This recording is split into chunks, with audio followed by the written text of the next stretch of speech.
Cath lab આપણે જે પીડી હોસ્પિટલમાં છે તેને યુએન મહેતાને હેન્ડઓવર દેવાની પ્રોસેસ ચાલુ છે અને એ હેન્ડઓવર દરમિયાન એનું જે રિનોવેશનની પ્રક્રિયા છે એ ચાલુ છે. રિનોવેશન પૂર્ણ થયે કેથલેબ ઝડપથી ચાલુ થઈ જશે. હાલ સર દર્દીઓ આવે છે એમને કઈ રીતે સારવાર મળે છે, એમને રિફર કરવામાં આવે છે કે શું છે?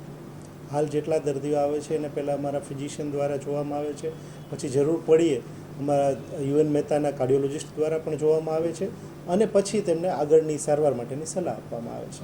સર ક્યાં સુધીમાં શરૂ થઈ જશે? કેમ કે સૌરાષ્ટ્રના દર્દીઓ આવતા હોય છે, યુએન મહેતા આ લેબ ક્યાં સુધીમાં શરૂ કરી દેશે? અમારા પ્રયત્ન છે જેટલી ઝડપથી થઈ શકે એટલી ઝડપથી ચાલુ કરવા માટે. કેથલેબ છે હવે જો આ યુએન મહેતા જશે તો દર્દીઓને કઈ વધારાનો ચાર્જ કે એવું કઈ ચૂકવવું પડશે કે નહીં?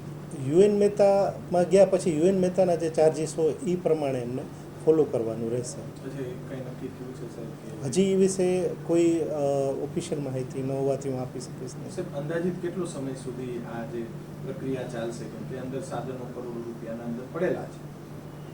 અમે કોશિશ કરીએ છીએ જેટલી ઝડપથી થઈ શકે એટલું ચાલુ કરવાનું. અમારી તમામ માહિતીથી અપડેટેડ રહેવા માટે જોડાયેલા રહો ત્રિશુલ ન્યૂઝ સાથે.